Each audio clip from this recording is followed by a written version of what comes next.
স্কুলে এখন টিফিনের সময়। শেষ বেঞ্চে একা বসে আছে অয়ন। ধীরে ধীরে সে টিফিন খুলল। রাহুলের টিফিনে বার্গার, কেক, জুস। রাহুল হেসে বলল, তোর মা এখনো তোকে রুটি দেয়?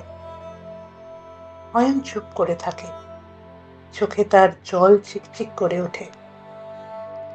পরের দিন সে স্কুলে আসে টিফিন না নিয়ে। টিফিনের সময় একা বাইরে বসে থাকে। এমন সময় হেডমাস্টার অয়নকে ডাকে, অয়ন, একটু অফিসে আয় তো। অয়ন ধীরে ধীরে ঢোকে হেডমাস্টারের অফিসে। দেখে মা দাঁড়িয়ে আছেন, হাতে পুরনো সেই টিফিন বক্স। অয়ন কেঁদে ফেলে। মাকে বলে, মা, ওই টিফিন তুমি নিয়ে যাও। সবাই হাসে আমার উপর, আমার টিফিন দেখে। মা শান্ত গলায় হাসি মুখে বলেন, বাবা, সবার হাসির ভয়ে আমি কি তোর পেট খালি রাখতে পারি বল?